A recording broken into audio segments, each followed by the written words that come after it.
season has been brought to you by Radisson Red, Johannesburg, Rosebank. Style you can bank on.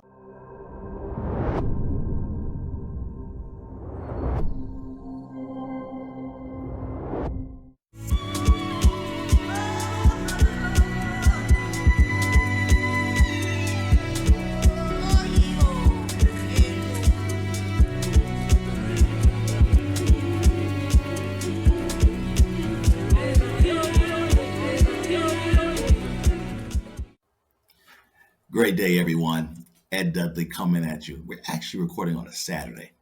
So Miss Charmaine got me up on my day off to come hang out with someone. I saw her story and I said, I don't care if we get up on a Saturday. I'm gonna get up on a Sunday to record. I want to hear their story because this is going to be a very powerful session. So good day, good afternoon, good evening, beautiful co-host, Charmaine Supermother. How are you feeling today? I'm always fabulous when I'm in your company, my Zulu Ed. Just like you, I'm looking forward to chatting to this amazing woman that Yeah. speaks volumes about the tenacity and resilience of the human spirit. Yeah. And I want to say thank you for making time and waking up on a Saturday morning. It means a lot. And I Well, appreciate you. I was just going to sit in the bed late and be a lazy guy, but this was more important. When you shared with me an article about her sharing her story, I was like, I want to talk to her, and I not only did I want to talk to her, I wanted our audience to tune in and listen because you talked about the tenacity of the human spirit. Hmm. She is the poster child for tenacity of human spirit. So let's bring her in. If you'd like to introduce her, Charmaine, let's bring her on into the studio. Ms. Awele Ideal, thank you for joining us in the Ubuntu house. How are you? I'm good. Good afternoon from my time. Good afternoon, Ed. Good to see you guys. It's good to It's see you as well. It's fabulous to actually have you. I would love for you to just open and just share with our listeners as to who are you? I know who you Okay. are, like just a bit of background about who you are and where you're talking to us from. All right. My name is Awele Ideal. Actually, Awele is this very short form of my name. My name actually is AWELECHUKWUKAUMEMMA. It's a sentence, and it actually means that God's divine favor is greater than man's struggle. Damn. Really? Yeah, Wow. that's what it I like means. that. Okay. That God's divine favor is greater than man's struggle. That is the meaning of my name. So Uh-huh. I've always come to love it and I've lived intentionally by that name, knowing that no matter how much I struggle for a thing, because I have God's divine favor with me, I'm going to get it. So that also added to the kind of strong spirit I have, and I've lived intentionally with that name. So I'm a Nigerian. I'm a mother of three beautiful girls. I'm a legal practitioner in my country and a child rights activist. I became a child rights activist because of my childhood experience. It made me um, want to reach out to children and help them fight for their rights because children's rights are also human rights. Oh, So I absolutely. think I will stop there now. Oh, thank you. Thank you for sharing. And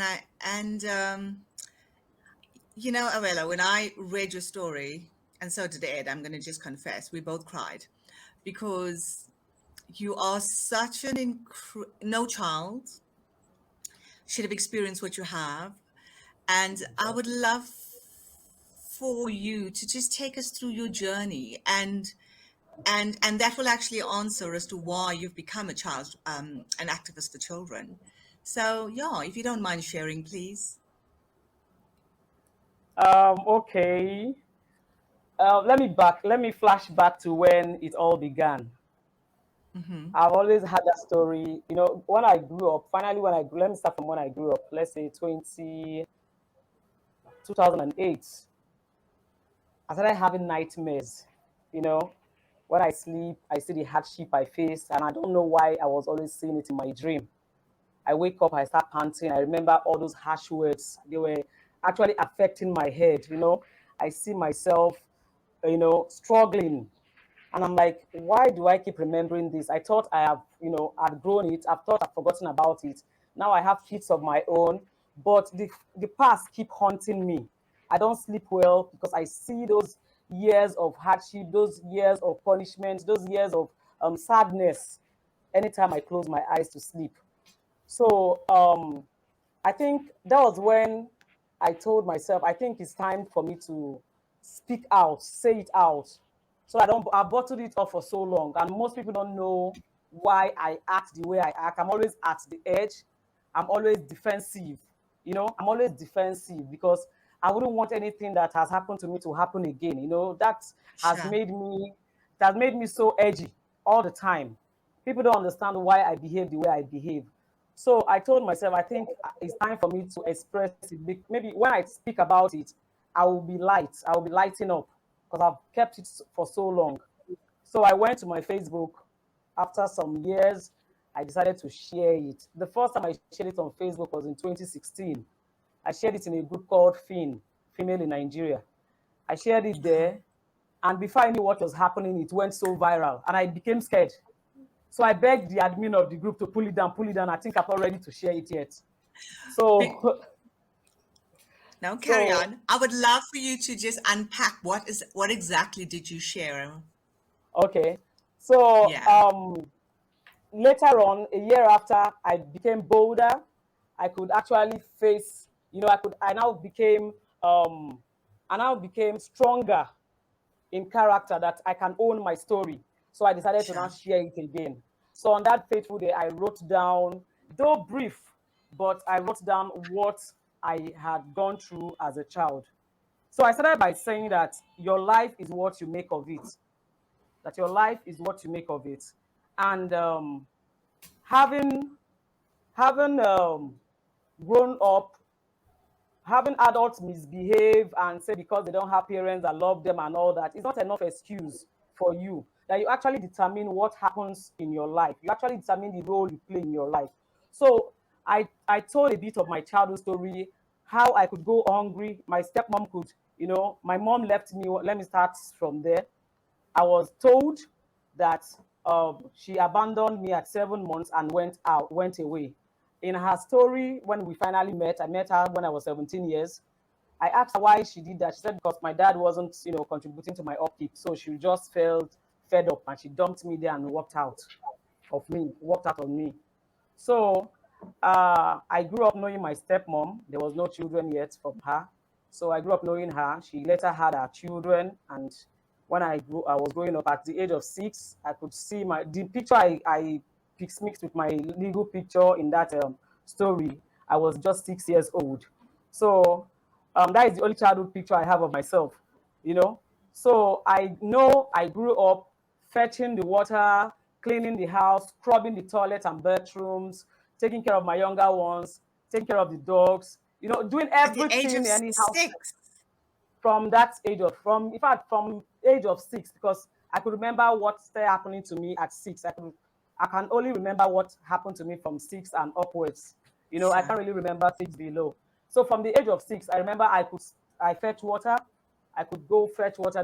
There's a drum I would fill every morning, you know, before going to school. So every time I keep going late to school until one day, and if you come late to school, the headmistress will flog you. So until one day, the Yeah. headmistress called me and asked me, "Why are you always late? And your sisters are always early?" So I had to narrate everything. That every day if I come to school, my mom would make me fetch these gallon drums of water, and she will instruct that if I don't fill them, I mustn't go to school. So you see, I found myself coming to school around 10:30 a.m. every morning, whereas my sisters have already gone to school at around 7:38. So when the headmistress got to see it and also saw the marks on my body and the pulse and injuries and scars, so she instructed the gate man that whenever I come to school, they should open the school door for me and allow me to come in. That was when they stopped flogging me in school, knowing that I was living with someone that was not really treating me right. But then child right is not something we knew in Nigeria. Child right was not rampant, was not known or visible the way it is now. So Sure. I lived through all those pain, bearing it alone, nobody to speak up for me, nobody to fight for me. Some days also, my dad was always traveling, so some days also, I will be in the house. No, for every little minute mistake I make as a child, I'll get so beaten. I will be so starved. Like I'll be treated like as if I'm not, like more than an animal. I remember how many times she puts pepper in my body, my eyes, my armpits, my vagina, tied me up and threw me in the bathroom. I could stay there for days without food. So when I'm released, finally when I'm released, I'll be shaking, nothing in my body. So along the line, it happened so many times, I can't countless times, that somehow I grew to ignore pain. Till today, I don't feel pain. Like I may be feeling pain, and when I remember what I've passed through, I'll be like telling myself, is this worse than what you passed through? Then I'll be able to squeeze, hold myself and not want to feel it anymore. So I grew, I use those periods to learn not to feel pain. No matter how painful the stuff is, I could control my pain. So along the line, one day, I was asked to feed the dogs. Because I was so damn hungry, I took the leftover food. Instead of throwing it away, I said, no, let me eat to my satisfaction. I dare not feed from the fresh food of the dog. I dare not. I will be dead before. In fact, if anybody should find out, and of course, if the children should find out, they will run to their mom and report. So that fed food, I took the leftover the dog left, and I was just stuff it into my mouth when a neighbor's child saw me, and he screamed and said, "What are you doing? You are eating the dog's leftover." So I started begging him not to talk. I told him, please, he shouldn't say a word, and my mom will kill me if she finds out. I didn't know that the boy took what happened to heart. And later that evening, the mom sent for me. The boy came and told my mom that, look, my mom said I should call her Awele. They were the caretakers of the compound, so she dare not tell her no. Said, what for? He said, nothing. That my mom just said I should call her. Maybe she wants her to do something for her too. So she said, okay, I should join the boy. So I went to the house. The woman said, don't be scared. My son said he saw you doing something today. I was like, what? He said he saw you eating the dog's leftover food. I just went on my knees and started begging the woman, please, don't say it out. Don't let my mother know. So the lady saw the fear in me and was like, so are you saying it is true? I thought Ifeanyi was lying. Like, I thought my son was telling a lie. So the boy was like, I told you. You thought I was lying. So I knelt down and I was just pleading with her not to say it out. She should just let the matter die, that I will never try it again, please. No, she said, no, relax. So she was able to calm me down because I was already scared and shaking. So she calmed me down and said, what is it? Is it that they don't feed you? Or what will prompt such a behavior? I told her the truth is I've not eaten for like 3 days now. I've not eaten, that she just, for things I think I didn't wash the clothes well or something. It was either clothes or dishes I didn't wash well. She saw it and she would ask me to actually pound the pepper. I will go and pound the pepper and bring to her. Then she would tell me to pull my clothes and she would rub it all over my body, tie my hands to the back and all that, like it's crazy. All those things keep giving me nightmares until, Oh, because after sorry. I Are you woke okay up, to share? Are I'm you very okay to okay. share with us today? I'm very okay. Thank you. I've owned my story, as in it doesn't affect it. Because before, whenever I'm talking about it, I shed tears, but Sure. now, So I told the woman everything, and then she told me to pull my dress. I pulled my dress, and she saw the marks. In fact, I'm on low cut now. I bagged my hair last week, so my daughter saw a scar on my head, somewhere here. Uh-huh. I said, "Mommy, there's a scar on your head, and no hair is there. There's no hair growing there." And I told her, yes, I remembered when she broke my head. Since then, hair hasn't grown there for real. Since then, now it's here, just right outside of my hair. So the woman saw my body and the woman screamed. And she said, so you've been tolerating all these things, you've been bearing all these things in this compound and nobody knew. I was just begging her that she should please not let this thing out. She should let it die. So the woman made me a promise that I should never worry, that she won't tell my stepmom, she won't confront her, but I should know that every day she will package the food, put in the bucket in her daughter's bucket, and she will send the daughter to follow me to fetch water. That when we go to where we fetch water, that the daughter will give me the food to eat. So I should be sure of eating at least 1 decent meal a day, since I fetch water every day from the neighboring compound. So I thanked her, and she lived up to that promise till we left that house. So for every day, I was sure of at least 1 decent meal, no matter what. So she'll put in the daughter's bucket. When we go fetch water, That I and the daughter would go to the backyard or anywhere, maybe under a tree. She would give me the food and I would eat. And, I would be happy that at least something decent had gone into my stomach. Because the kind of food I eat at home were all those ones that are bad, the spoiled ones, they will just give it to me to eat. And I'll be grateful that I even have something to eat. So that is how I have lived my life. And sometimes when I feel so sorry for myself, I would like want to question myself, like ask myself, when will all this end? Why should my mother abandon me? Why should I face this hardship in my own father's house? Nobody cares about, even my dad doesn't even care. Nobody, like he was an enabler. No, nobody really cared if I existed. My kids sisters were given the best of everything. Anything that out of the leftover, they would just throw to me like, well, maybe your mom abandoned you for a reason. Maybe you are just an evil child.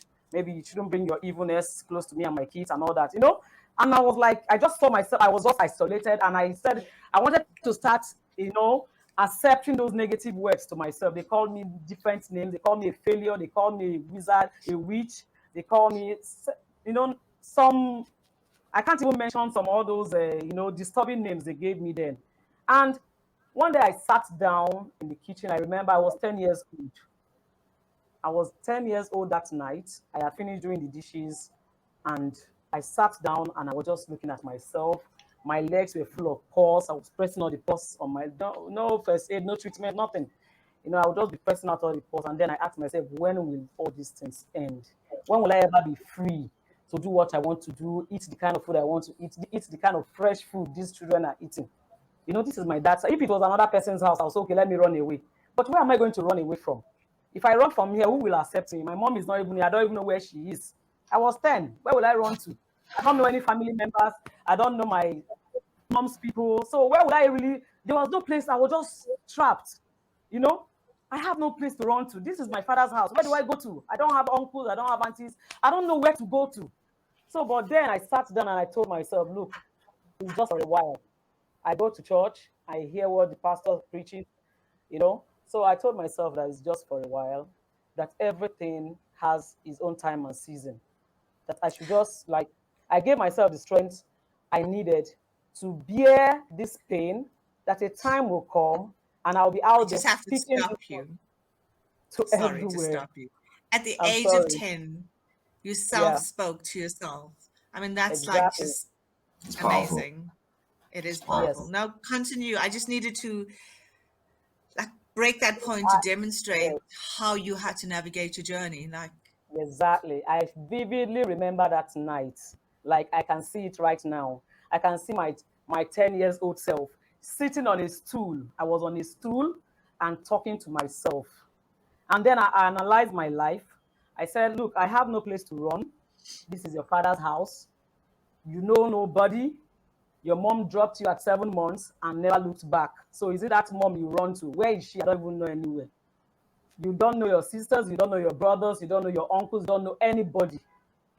And these people have so fed me with the fact, indoctrinated me with the fact that nobody wants you. You have been rejected. We are just managing you. So just thank us. You are living at my mercy. You know? So I made up my mind that okay, the only good thing they do for me is that I go to school. Even if I don't like go to school on time, or I'm not given the same opportunity like others. Like my sandals will cut. Sometimes I go to school barefooted. I will tie. I will take thread and needle to sew my sandals. Different. I beg. So the story is too long. So once in a while, there was a time I was coming back from school. My sandals cut as pieces. I couldn't even manage it. I remember the hotness of the sand. oh I yeah. will, I will, I will run, go to a grass and cool off, because I trek back to school. I walk to school and I trek back to school. Whereas my younger ones, we go with car. She drops them with her car. So Oh I'll my run. God. I'll run with the hotness of the sand. Then I'll go to a place where there is a little grass. Then I'll cool off for a while. I'll gather momentum. I'll run again to another grass. I'll cool off. It was fun. After that age of 10, everything that was happening to me was just fun. I saw that suffering as fun. I saw it as, look, it's going to end one day, and one day I will be out there sharing my testimony. So I stopped And you're feeling doing bad. exactly I stopped that. feeling Exactly. I stopped feeling pity. I told myself, no need for self-pity. That the only thing that will bring me out of this, the only thing that will bring me out of this is to face my education. That with education, I'll become so powerful. I'll be able to speak and people will listen just with education. But if after suffering all this and I don't have anything to show for it, that means everything was wasted. So on that very day at the age of 10, I made up my mind to face my academics, to face my education. Since they are magnanimous enough to pay my school fees, I will never joke with my education. So no matter how many times, no matter what time I finish my house chores, I make sure I open at least 2 pages of my notebook or textbooks to read. Every day I must read at least 2 pages before I lay myself to sleep. Even if I finish at 12 a.m., I must open my book, read at least 2 pages. So when I lay down on my bed, I'm like, what did I achieve today? Okay, I learned about cells. What are cells? What are the types of cells? What are the elements of cells? When I cannot tell myself, yes, this is what I've learned today, then I can sleep. But if I lay down on Oh my my bed and God, you are so amazing, girl. I love you. Like the fact that you, At okay, despite 10, the, at at 10 10, years old. yes, at 10. Yes, at 10. I remember everything that happened from that 10 year, from that night till date. I lived intentionally. I stopped feeling pity for myself. I saw everything I was going through as fun.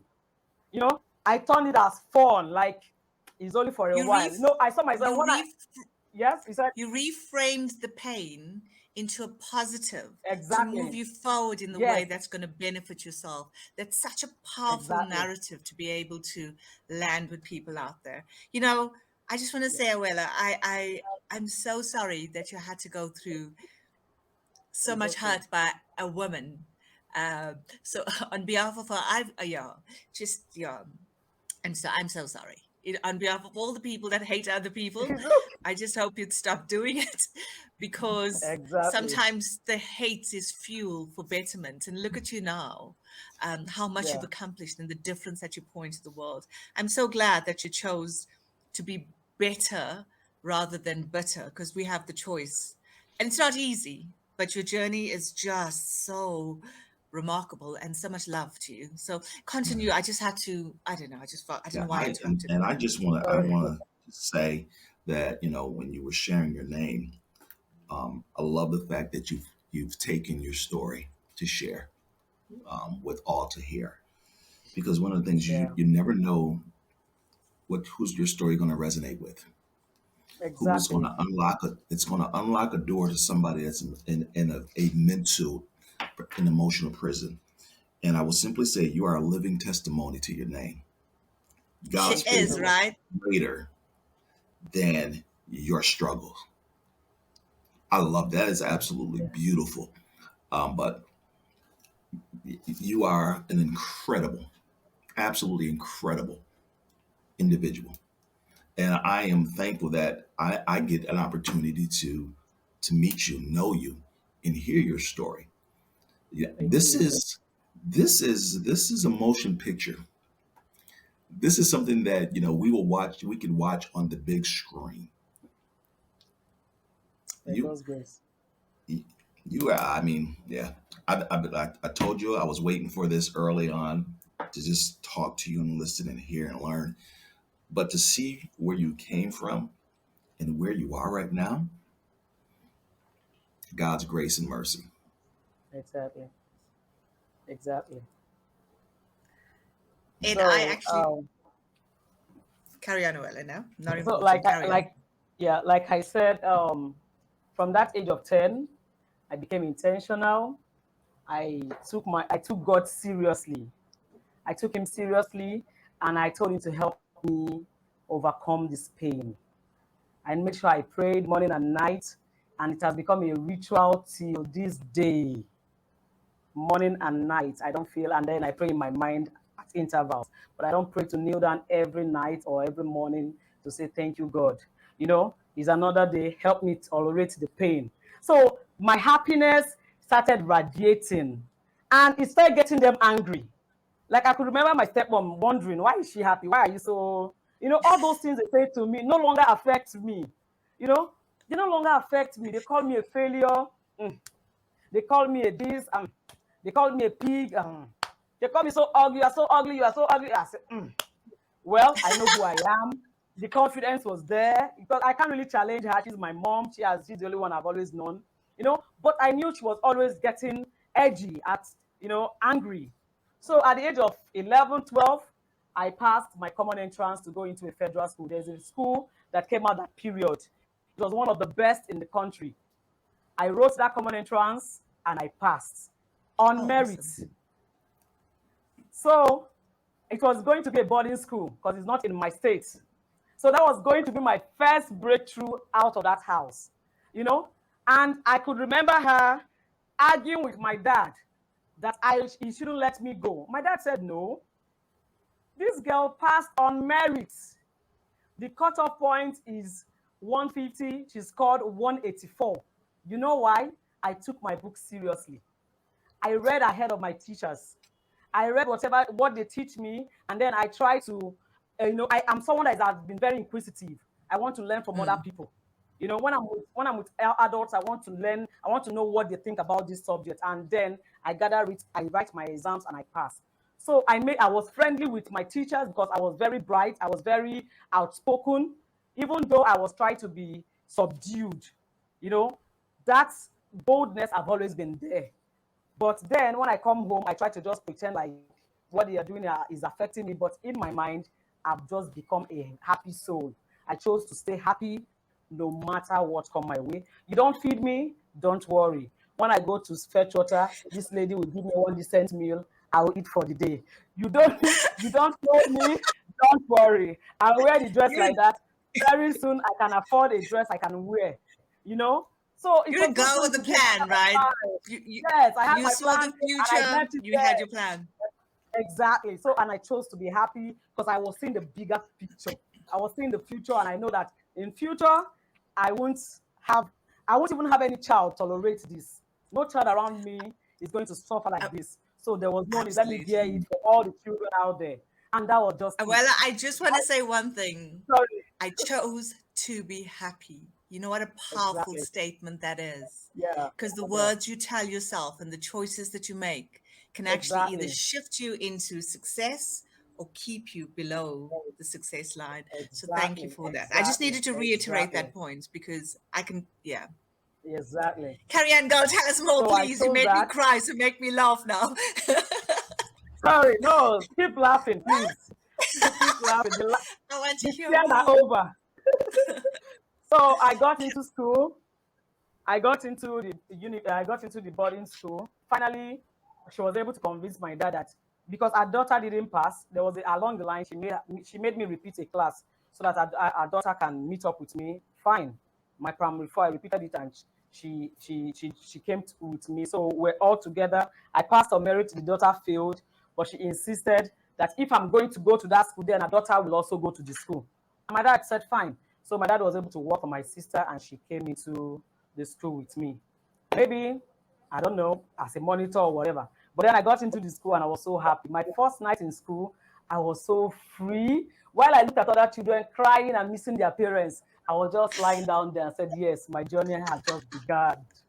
You know, being in boarding school, and while other children are crying and missing mommy, daddy, and I'm like, Jesus. So I am finally free.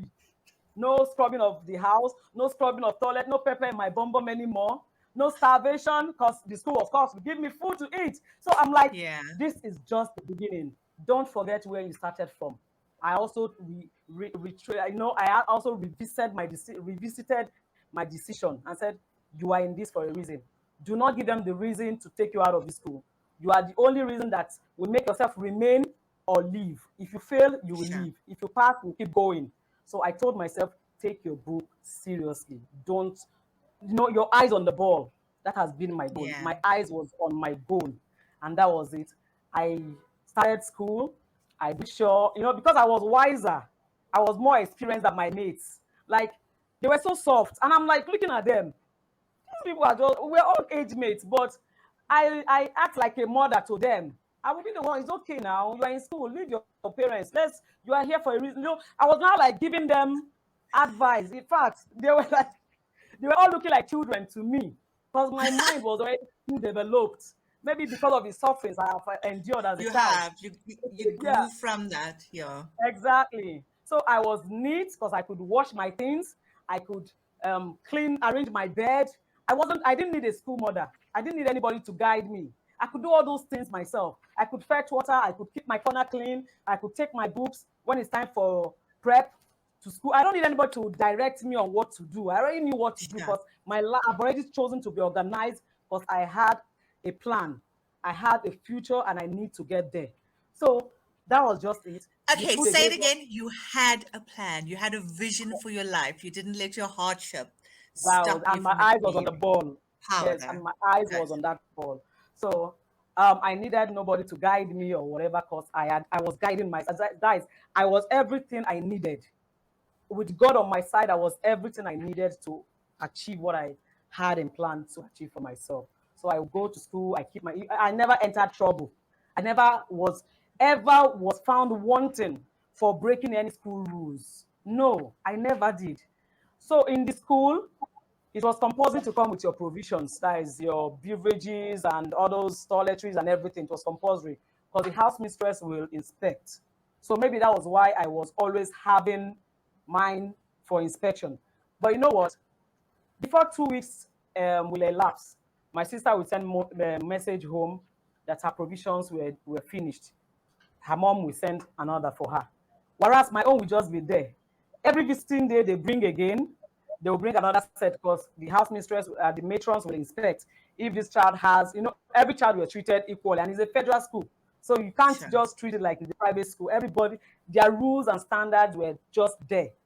The funny thing is that the food they give us in school, why other children will say is tasteless, is not sweet, is not the way their mom cooks at home. I will be like, please, can you pass me yours? Let me eat. Mine is not enough. So why they are saying the rice is tasteless, there's no salt in it, and I say, please, because where I'm coming from is better than what I've been eating. Please give me Absolutely. yours. Yeah. And I will just Yeah.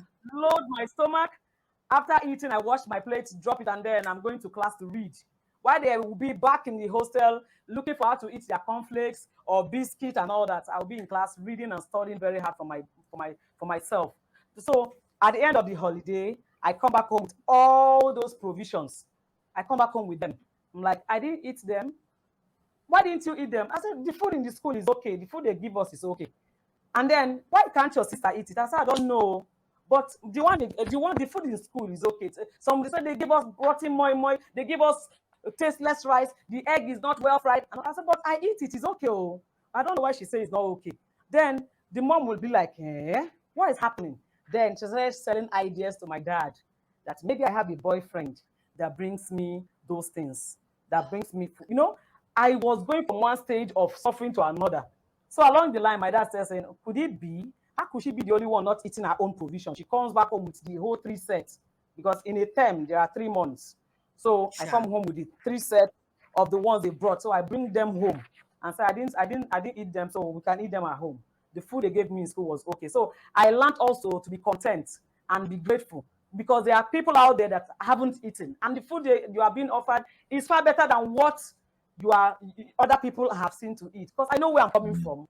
I've eaten rotten food. I've eaten stale food. I've eaten food left over by a dog. So what more can be worse than that? What other tasteless food can be worse than that? So I eat them joyfully, go to school, read. During the holiday time, I bring back my provisions home.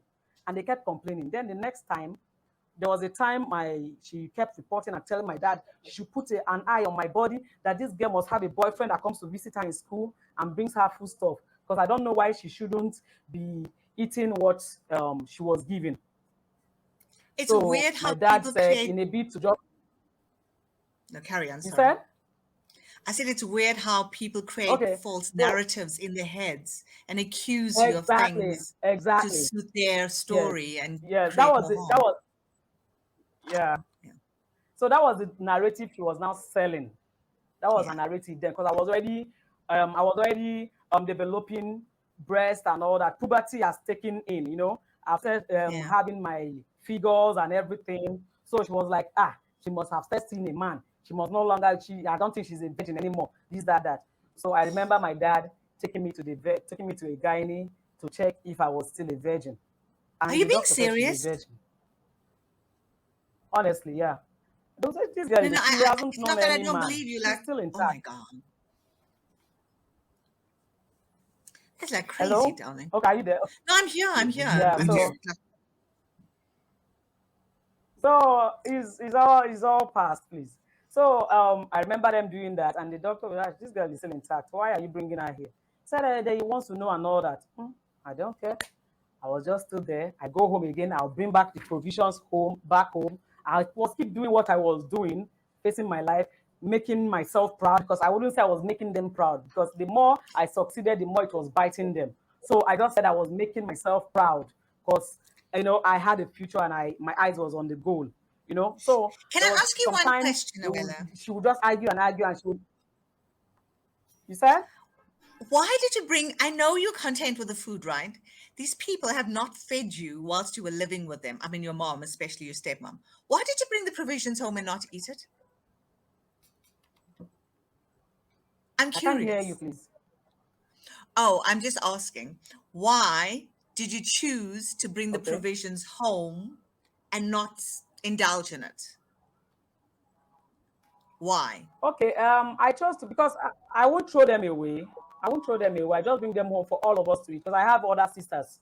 I had other sisters too, though they were also my stepsisters. I had, it's a home, and I think they spent money buying it. I can't throw them away because I don't want trouble. I knew I was saying the truth. I knew I don't have a boyfriend. I knew I No, no, didn't no, steal it's those fine. things. I just So why wanted to won't I bring? understand I with your response, what you Yeah, indicated is that you have such a caring heart, though, because even though you were yeah. I deprived of didn't. it, I didn't see any you reason. chose to come and share it. Yes, I didn't That's see any beautiful. reason. So, Exactly. thank you for sharing. Yeah, I didn't see any reason why I should throw them away. And knowing that my conscience was clear, I wasn't doing anything nasty with anything. I was facing the food provided by the school, and it was okay for me. So there was no need wasting. Why waste Okay. it when there are people there that can't eat? So I bring them home, and then it continued.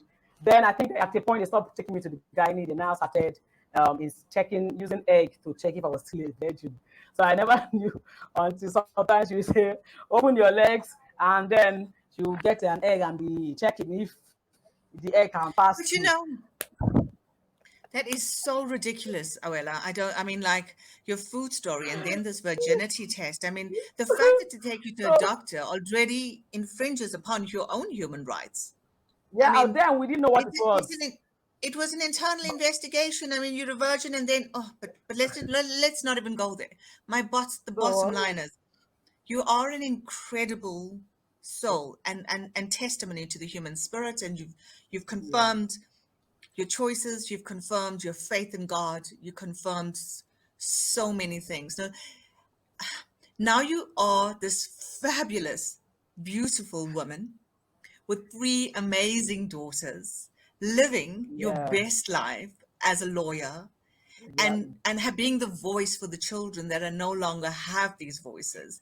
Yeah. How did it feel though when you accomplished the Awela that you are now today? What was that like for you? I honestly can't, I can't comprehend. I can't really, there's no adjective to quantify what or how I feel about my accomplishments. Honestly speaking, the Well, I first, feel proud in for 20, you. all right, thank you. The in 2018 when I reshared that story on my wall, like there was a TV program going on, and the girl was so unruly and mannerless in that TV program. And they keep saying, "Oh, she grew up." People were making excuses for her that we should understand that she doesn't have a mother. Her mother died, and maybe there was nobody to train her and all that. And I said, "No, my children may grow up to read this one day and then take that as an excuse for their unruly behavior. This is not right. That you don't have a mother or you don't have parents is not enough reason for you to be unruly or Sure. mannerless. You yourself can choose to behave the way you want to behave. The decision is yours. How you react to things is yours." So, and I took that upon myself to share. And I said, let me share my story, a bit of my story. I'm not judging her, but this is my story. My mom left me at 7 months. I passed through the worst hardship any child in the world can pass through. but I survived it. And at the end of it all, I chose to be who I am today. I chose forgiveness over hatred. I Oh, chose forgiveness over being vindictive. I chose forgiveness over vengeance. I chose to yeah. stay happy instead of being sad. I chose to be hardworking instead of feeling pity for myself. No, you decide how you feel. You decide how you react, not how people. Don't stop making excuses for your bad behavior. It is your decision. Your life is what you make of it. I have every reason to be a sadist. I have every Yeah. reason to hate rich children. I have every reason to hate my dad. I have every reason to not to even talk to my stepsisters because they all enabled all these things. Nobody told their mom, "Mommy, stop! You are not treating our sister right." Nobody did that. Rather, they will join their mom to laugh at me and call me names. Nobody did that. But today, we are all together. I brought them all together. We're all together. In fact, there's a WhatsApp group where we share jokes and laughter, and then sometimes we just, throw in flashbacks of what happened when we were children, and we just laugh over it. So you choose how you feel. You choose how you react to things that come to you from your childhood, from your workplace, from your home, from your marriage, from your relationship. You are in charge of your life. You should choose how you react and live intentionally by it. Be intentional about it until it Oh, masters you. Like me, no matter what come my way, sadness, pity, you will never see me sad. You won't see me feel pity for myself. You won't see me feel sorry for myself. I take up the responsibility. I take the mistake. I take the lesson in it and I move on. Intentionally driving towards my goal. That is my mindset towards life. And that is what I've oh, always told children and youths that come close to me. So, I mean, that was um, powerful. You said so many amazing things in there that needs to go out like to everyone out there in the world, actually. yeah, I mean, Yeah. your tenacity of spirit, your wisdom. Sorry, Ed. No, I'm just listening. So, I'm fascinated. Well, the thing that resonated with me is like that stood out of all the stuff that you just said. You chose forgiveness. yeah, We've all been disappointed. We've all been hurt by something, and I'm pretty sure that most of us haven't endured some of the things that you've endured in an early life. So, if you can choose forgiveness based on all that you've been through, why can't we?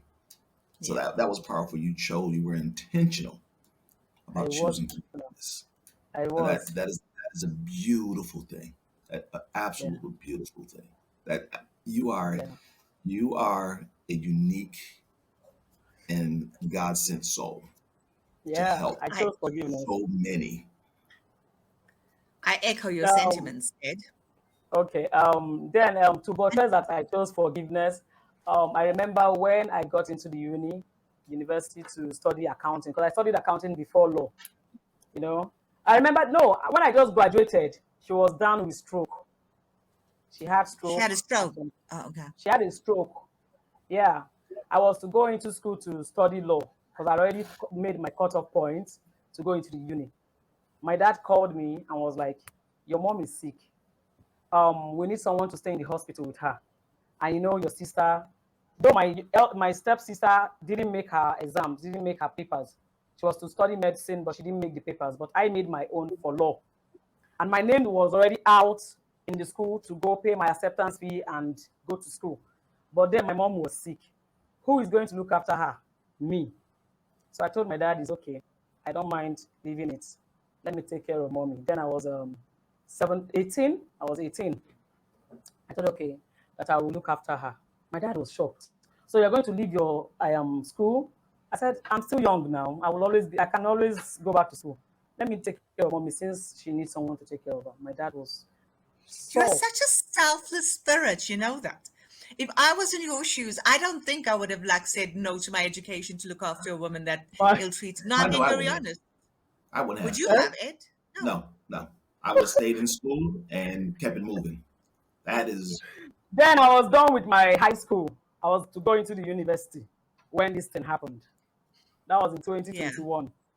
So I know my other stepsister told me, so wait, you will leave your 2021. admission. You were Yes. 21 years old. Okay, sorry. No, Yeah. no, no. That was in the year 2021.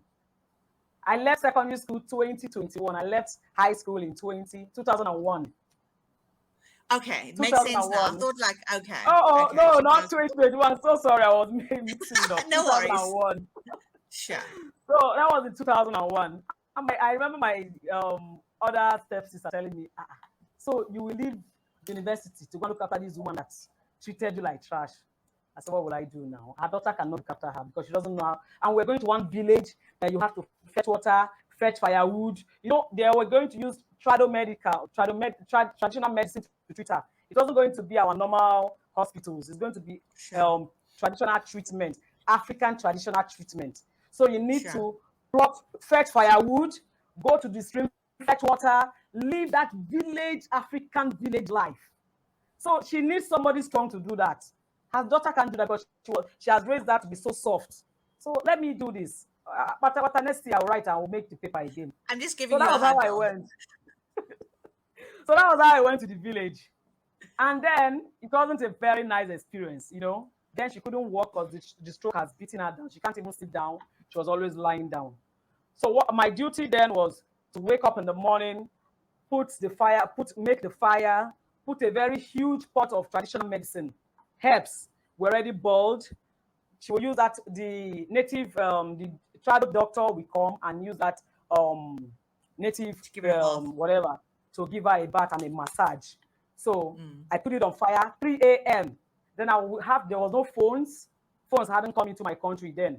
So I will have to now trek to the doctor's house to knock on his window and tell him that the water is ready, the bath things are ready, that he should come over to bathe my mom.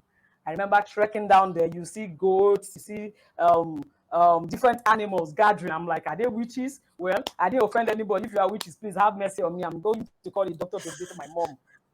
Dark, pitch dark, no light, no electricity in that village. No electricity. You're amazing, girl. Like, seriously. I'll go with, they are all experienced. You know, they made me who I am today. It's part of they my made story. you stronger, actually. I mean, you can stand your own, and nobody can actually shake that foundation. Like I tell my daughters, I see in the dark.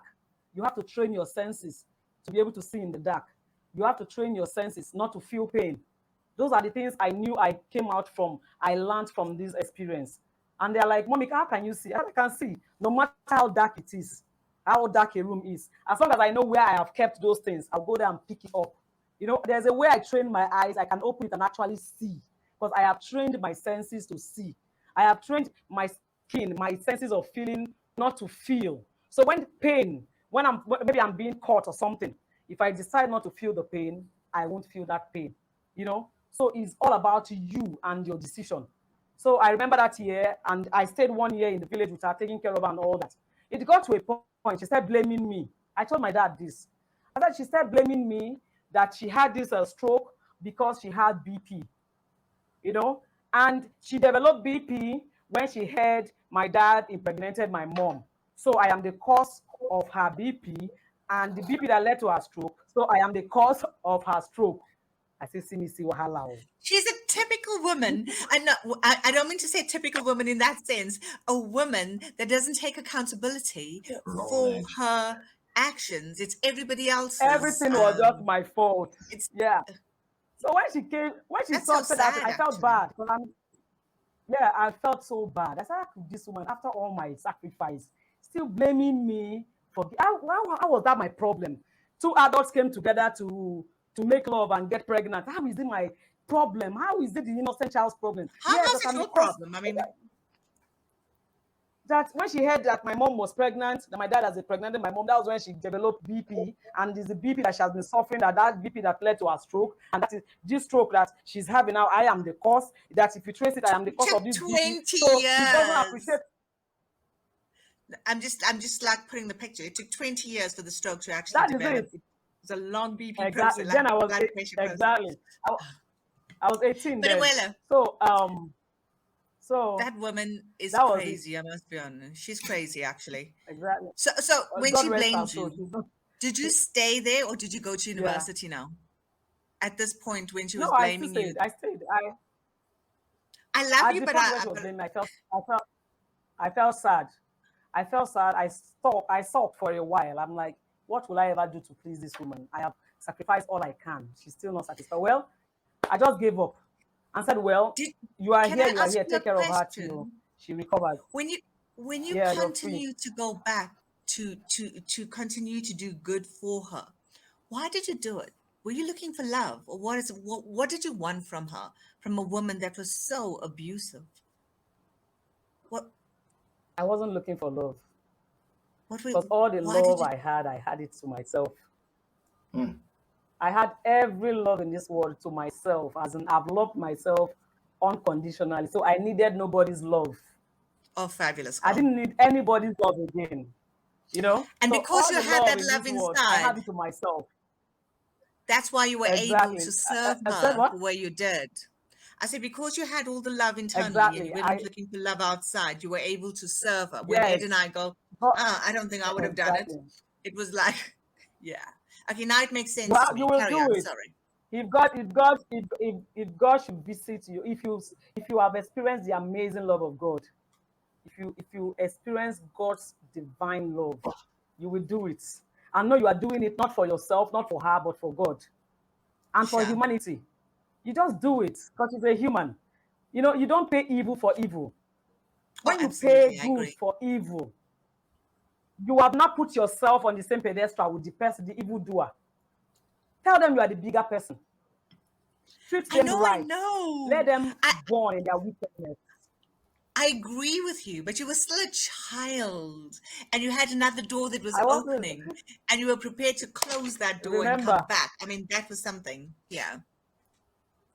yeah, I took, remember the decision I took when I was 10 years old. Yeah. So I Intentionality. Love didn't want yourself. anything to hinder me. I didn't want anything to hinder me from where I was going. I Mm. don't want something that will say, oh, you weren't kind to this woman, so it will now withdraw my blessing. No, nothing. Nobody is what's stopping me from where I'm heading. So I was still I kind to love her. you. I was still doing what no obstacle could stop me. In fact, I was like a moving train. She could say those things to dampen my spirit. I'll feel sad for a while. After some time, I'm like, Mommy, so what will you want to eat? Let me prepare your meal. Well, how do you want me to? Should I massage your leg? What do you want me to get for you? I'm going to the market. Is there anything anything extra you want me to get for you? I just didn't care. And it was eating her up. So that was why she came up with that story, telling me that I am the cause of her secret, just to make me sad. But along the line, yes, it dampened me for a while. After some few minutes, I just like waved it aside and I continued. So after a year, she felt better, and we went home. That was when I now had to rewrite my exams, passed my exams, and I went into read law. You know, after some time, she left my dad. And even when she left my dad, I was always visiting. I was always visiting her. I would buy her deodorant, though I didn't have money. But when visiting her, I would buy her deodorant and some other things. And she would be so. Then she now dropped those anger and bitterness too. And I could see her now praying for me. When I come to visit her where she was, because she later left my dad, I'll come visit her, stay with her for a while, wash her clothes, clean her house and everything. I'll buy her deodorant because I like being neat. I'll just buy her deodorant and all that and all that. Say, oh, she will tell her neighbors that her daughter came, that her daughter bought her this perfume. Though the perfume may not be a rich perfume, but maybe something I could afford. So she was say, I bought her this perfume, so I should be sending nice. God bless you, God bless you, God bless you. And that God bless, even though she doesn't mean it, even if she meant it, God has registered it. That's all I needed. So I get the blessings I could get.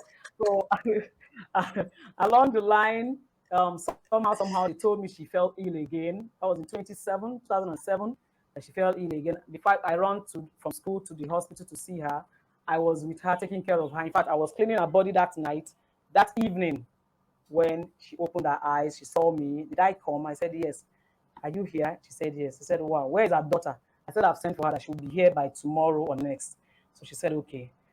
She said, a word. Okay, out of those days I used to visit her, she said one word. She said, in this life, you don't know who will bury you. And I didn't know where she was coming from. She said in this, and that was the day I took that picture. That's my childhood picture. I saw there was one of the visits I visited. That was when I saw that picture in carelessly hanging somewhere. And I looked, and I told the person, is this not me? She said, yes, that is you. I said, hey, look at the way I was looking. She now said, in this life, you don't know who will bury you. I didn't know why Such a she made that powerful, statement, but later on, Powerful word. It was later. It is. That picture I showed her, I saw it lying down on an album. I told her, look at me.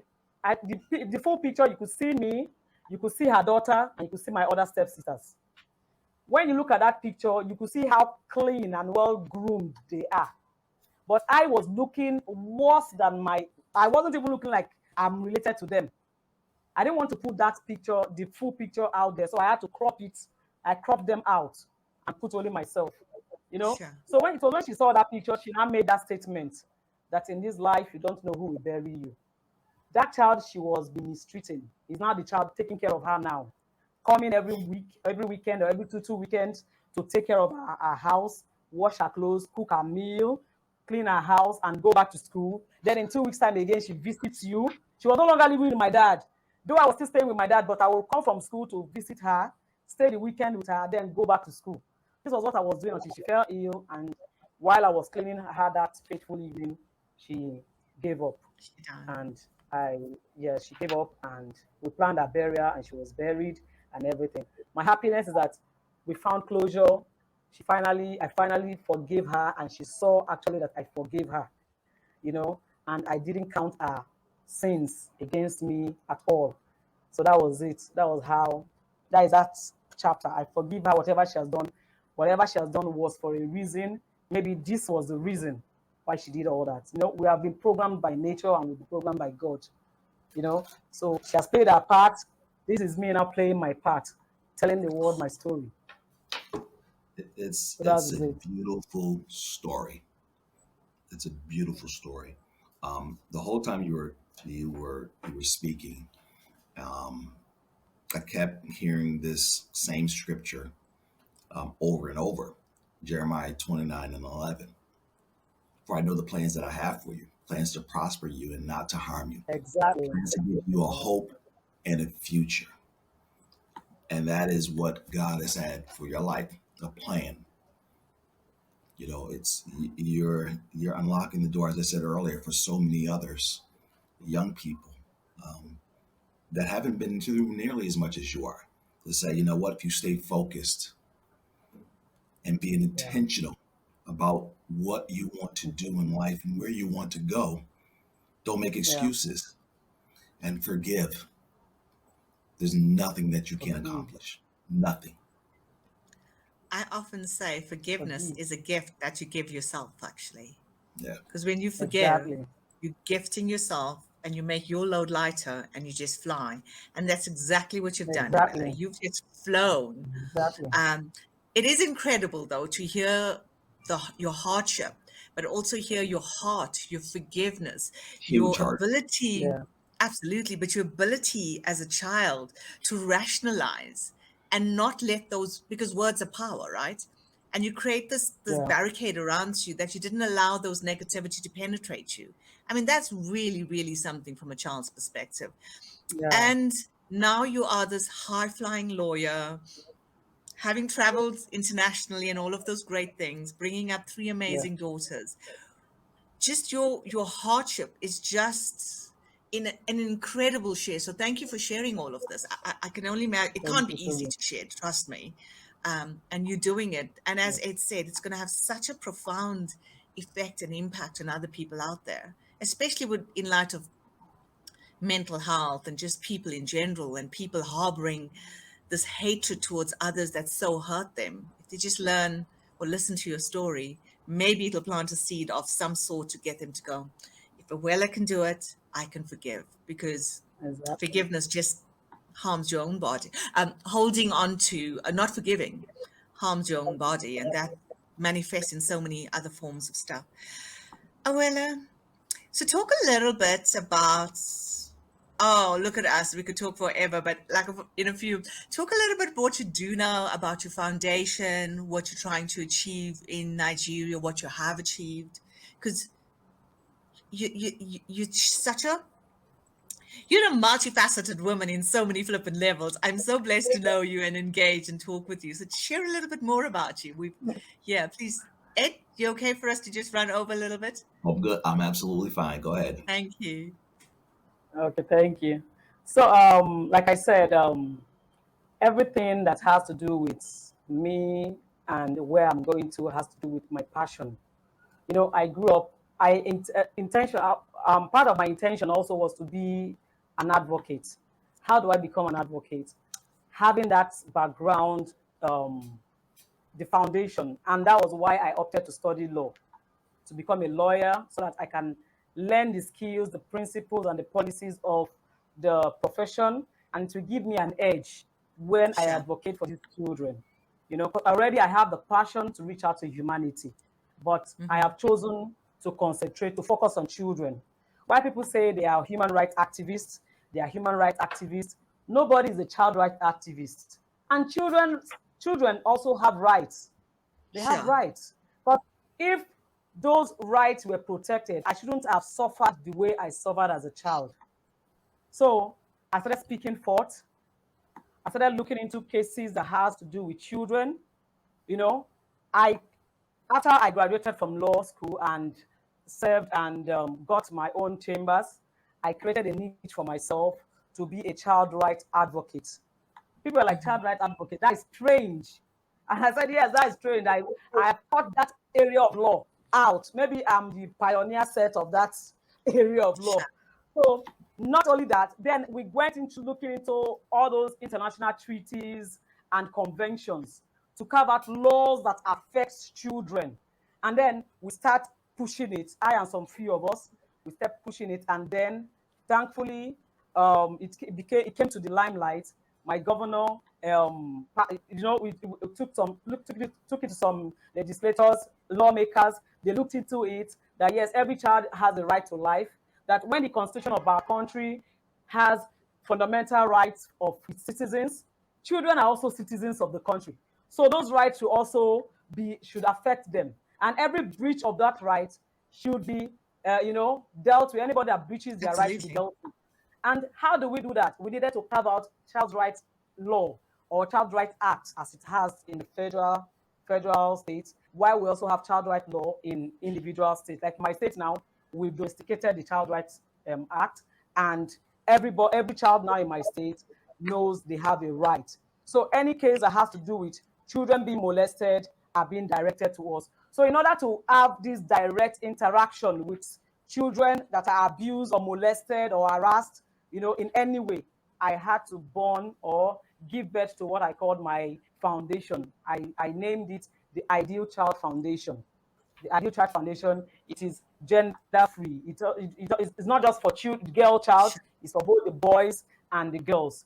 There, I teach them when I have time. Some days I take seminars to schools to reach out to them, to tell them how to behave, how to behave in society, how what is expected of them, you know, how to have those manners that we are losing.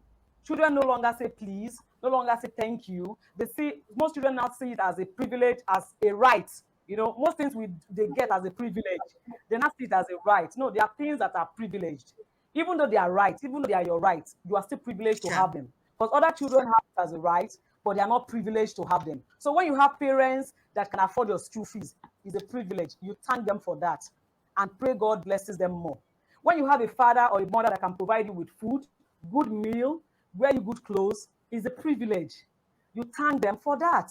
Don't say that they are doing their duty and it's not your business. No, it's a privilege. So I started letting them know that, look, I had that right, but I wasn't privileged to have them. And that is why I want you also to know that it's a privilege and pray for your parents to have more. And also, you Do they parents, do, yeah, do they connect to your story when you land the of course, message? Okay. of course, It I has the do tell desired them. impact, which is fabulous. Yeah. I do tell them that. Then for the girl children, I tell them about hygiene, about how to focus on their school, how to focus on their education, because with education, you can go anywhere. With education, you can become whatever you want to become. Even though if you have a talent to play football, first go to school. If you have a talent to be a musician, you can play the keyboard, you can play the guitar, you can go to school, acquire that knowledge so that you can do it differently. If you are an The artist, reason you I'm can giggling, go the, to the school. reason When we I'm go to laughing, school, yeah, why? no, carry on. It's because my son was like musician. Oh, I'm going to make money being a musician. I was like, as long as you're under Yeah, this roof, you'll go to university and you'll get a degree, and yeah, then you you get can it. become whatever You you will do want it to. differently because you are educated. You won't do it like the normal street people doing it on the streets. You will do it Mhm. differently because you are educated. You know the manners. You know how to approach people. You are seasoned. You are seasoned. You you've have been the defined.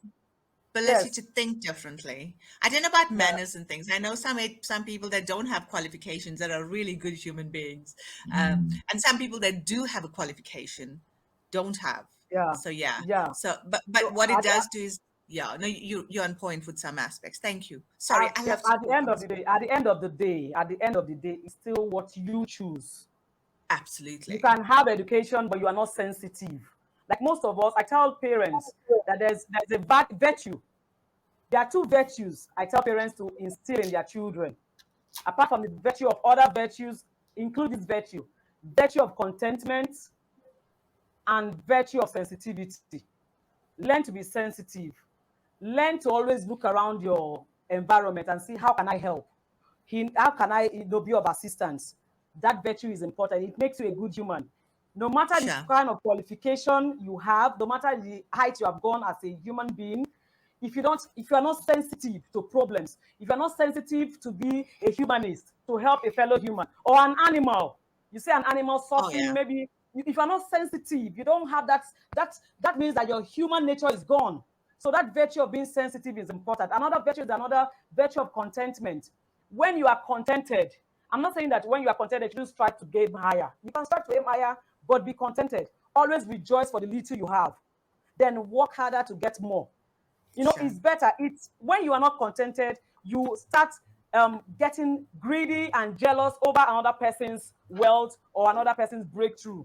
And you don't know their story. You don't know what made them where they are. And you just be Absolutely. jealous for nothing. So, but if you are contented, you can, be comfortable in your own skin. Look, I'm on low cut, but I'm comfortable in my own skin. I don't need to go borrow money to buy a weave on to wear, even when I know I can't afford it. So Oh, contentment is that's a so virtue. powerful. Being sensitive is a virtue. Being kind is a virtue. So I use my story, I use my experience to always reach out. And my foundation also, I have so many foster and adopted children. In fact, I'm so young, but I'm a mother to so many people, and it's so that's You are good. interesting. And it's so interesting, honestly.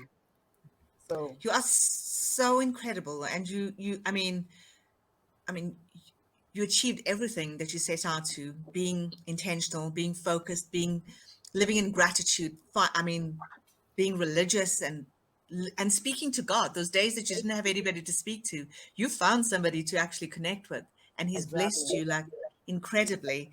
Having a foundation and giving back, having changed the legislation in your country to be able to protect children, is just so incredible, Awela. I don't have anything else to say to you, but just so much gratitude and respect for thank what you. you are as a human being and what you've achieved on so many levels. You are an inspiration to so many people.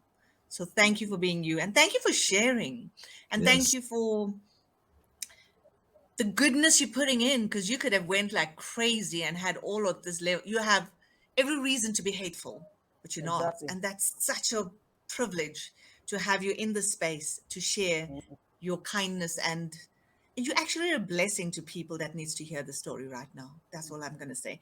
Yeah, so Ed, so you just I will just, say thank you for sharing your testimony of grace, mercy, forgiveness, love, kindness, tenderness.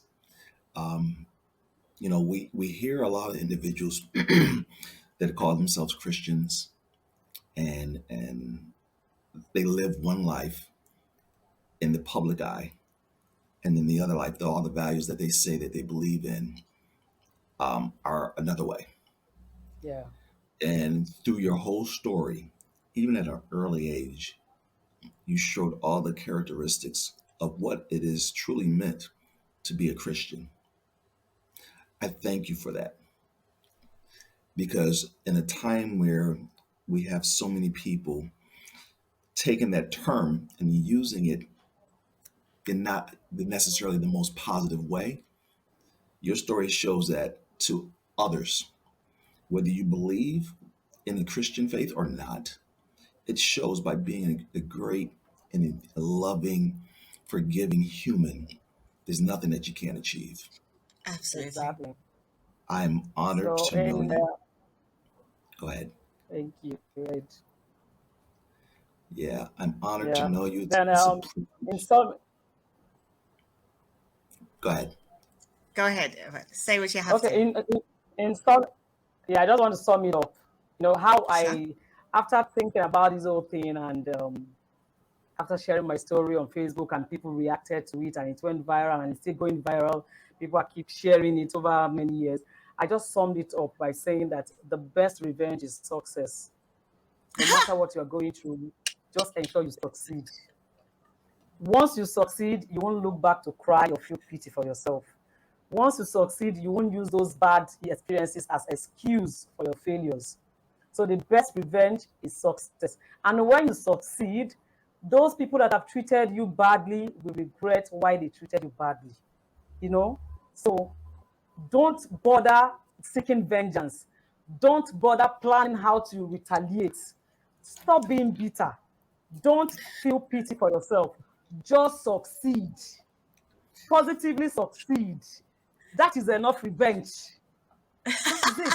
So, It so, is beautiful. so, Awela, as you started talking about vengeance, and I know your faith. What does the faith Yeah, say? It says, "Vengeance is mine," says the Lord. exactly. So Exactly. don't you worry about it.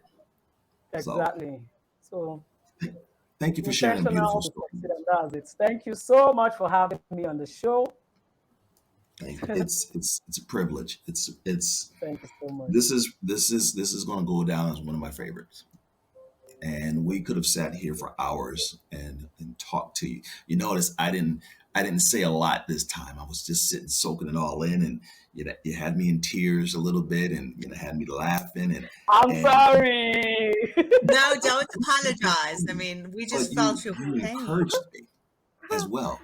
You Thank encouraged me, you. and Thank you so much. I will be sharing. Trust me, I will be sharing this story with others. Thank you.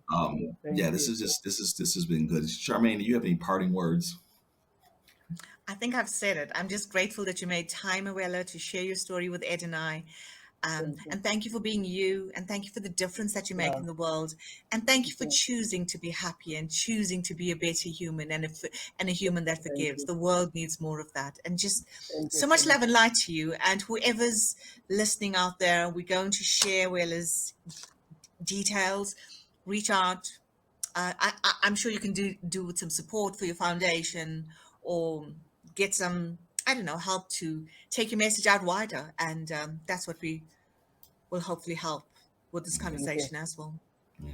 Thank Okay. you. So thank you everyone for tuning in. This has been another Ubuntu Connected conversation. Awela, thank you for joining the Ubuntu House. And just Oh, can I ask a question? no, you All can't. right. I'm just teasing. Go ahead. Please. Awela, so Yeah. I got your name right. It's Awele Ideal. You don't have a surname. Is that intentional that you don't use it? I don't want to use them. I Okay, use cool. my Okay. my native name and my English name, Ideal. No, that's fine. I was just like, as Yeah. I'm sitting here wondering, like, why doesn't she have a surname? Because she just explained in it. Awele Okay, cool. Ideal. That's my Yeah. name. Thank Fabulous. I you. think it's a beautiful name, actually. So, No, yeah. Thank you. Sorry, Ed. I'm always you're thinking. fine. Once again, everyone, thank you. We love you. Um, I would leave you, whoever's listening to this, if you're listening to the end, um, just let's learn to forgive more. Forgive and love and move Absolutely. on.